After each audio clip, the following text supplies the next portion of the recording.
Good morning, ladies and gentlemen.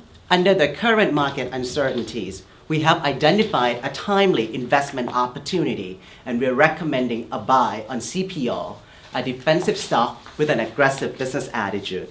Let's begin with the investment summary. Based on the market prices of December 23, 2011 at 51.25 baht and our target price of 61.1 baht, there is a 21% upside. Obviously, a strong buy based on fundamentals. And here are our three investment reasons in this stock. 1. CPO is a defensive growth stock. 2. It has a sustainable business model. And 3. There are currently no comparable competitors. But before my team members walk you through the growth story, let me give you an overview of this business. CPO is a subsidiary of CP Group, one of the largest conglomerates of Thailand. The main business of CPO is 7-Eleven, and under CPO, 7-Eleven has become #1 convenience store in Southeast Asia. Compare 7-Eleven Thailand to the global operation, we're the third largest in terms of the number of stores, and we're also growing at the most rapid rate. The stores can be broken down based on geography and the type of the stores itself. Almost half of the stores are located in Bangkok, with most of them being corporate-owned and franchised, and altogether, the 6,000 stores serves about 7 million customers per day. The expansion direction of the company is emphasized on the provincial areas in which there is a large untapped opportunities, and the means of expansion would be largely through franchise, which allows for rapid growth without CPO having to make large initial investment or incur high administrative expenses. Moving on to the revenue breakdown, the food product accounts for roughly 70% of the total revenues, and CPO tries to increase this mix even further to fit its objective of being the convenience food store of Thais. Being so is beneficial for CPO because food products yield higher margin and they further differentiate CPO from the rest of the modern competitors. Now, let me tell you more about the three main reasons that make CPO an obvious buy choice. First, it is a defensive growth stock with liquidity. Fundamentally, CPO sells defensive products, being basic consumer goods and food items. We actually ran a correlation between the GDP growth and the ASS growth, which stands for the average store sales. And the correlation turns out to be much closer to 0 than 1. Meaning that CPO sales doesn't go hand in hand with the economy. And if you take a look at this graph, during the peak of the Euro debt crisis, the SET 50 fell by 25%, while CPO only fell by 10%. However, unlike any other defensive stocks, CPO enjoys spectacular growth. It is present in the retail industry, which enjoys a 6.5% CAGR. However, its own growth is more than double of that, at 14%. This makes CPO attractive under the current market uncertainty. Second, CPO has a sustainable business model. Its rapid growth is supported by 5 different factors: the franchising system, its strong balance sheet, its supportive subsidiaries and parent company CP Group, as well as its distribution centers nationwide. By using franchising as the main mode of expansion, it allows for CPO to successfully expand with low investment, leading to a higher ROI. And its compensation structure allows for the company to push costs to the franchisee. Its strong balance sheet indicates that it has no interest-bearing debt, an ample cash position, and a financial flexibility. The 5 forces model further emphasizes its dominance. For example, the bargaining power over supplies is very high, as seen by the negative cash conversion cycle, as CPO uses its suppliers to actually finance its operations. Last but not least, CPO has no significant competitors on par whatsoever. Taking a look at this comparison table between CPO and its competitors, it has the highest number of stores in the country, far exceeding those of the competitors.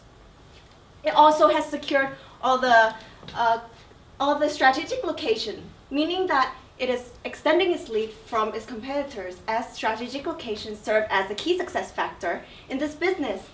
And also, by employing a franchising system, It allows for the company to even move ahead of its competitors with high financial backing, such as Tesco, Lotus, and Big C. When faced with competition, CPO asks for its franchisees to open new stores to effectively encircle them and drive them out. This enables the company to increase sales at the expense of the franchisees. All the three reasons of defensive growth, sustainable business model, and no significant competitors on par justify why CP Hall deserves a strong buy rating. In addition to strong fundamentals of CPR, the valuation confirms our strong buy rating. Our target price of 61.1 baht is derived by weighting on two methods: the free cash flow to equity and PE ratio to capture the long-term growth opportunities and market sentiments.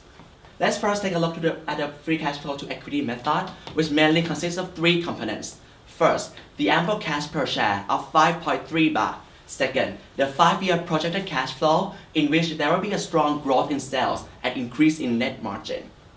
As a result of aggressive store expansion, continual increase in same-store sales, and more food product composition and house brand products in the product portfolios, these are positive, translate to the strong EPS growth of 14.2% CAGR over the next 5 years.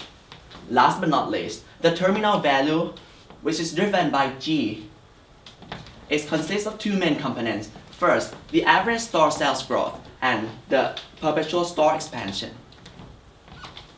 Now, let's take a look at another part of the valuation, the multiple. CPO was trading between 25 to 31 times price to earning ratio during the last 10 months. So we took the average of 28 times multiplied by our expected 2012 earning per share of 2.02. So we get the value of CPO of 56.85 baht per share. We believe that the price to earning ratio of 28 times is appropriate for CPO because we expect the earning per share to grow at 28.8% in 2012, according to analyst consensus. Also, we found that the PEG ratio of CPO is 1.1 times, which is the lowest among the regional peers. This implies that the PEG price to earning ratio of CPO is not high when taking into account the growth prospect of the company. Having considered CPO upside potential, we also trying to consider the downside by looking at the operation and valuation risk. Let's take a look at the three operational risks that will have the most impact on valuation of CPO. First, the new Wholesale and Retail Act will limit the large retail store expansion. This will drive retailers such as Tesco, Lotus, and Big C to focus more on convenience store market. Second, CPO is highly dependent on franchising. However, a low profit sharing structure may make franchisee dissatisfied. Third, CPO may tend to promote its own house brand item. This could create conflict between CPO and supplier and may prevent CPO to meeting its customer demand.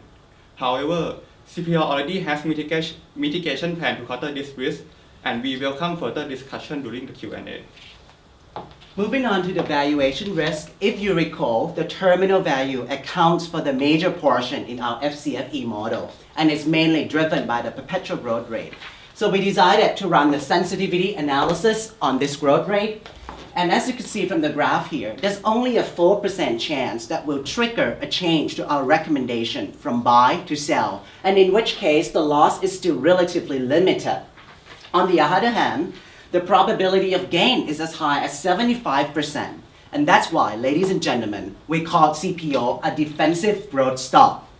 Coupled with a sustainable business model and the absence of significant competitors, and further confirmed by our valuation, we have concluded that CPO is indeed a defensive stock having an aggressive business attitude. And not only that, ladies and gentlemen, as you could see, we tried to be thorough and took a look at the risk as well. But the impact of the risk is minimal and has a low chance of happening. That's why we're very certain of our recommendation of buying CPO. Thank you for your attention, and the floor is open for questions.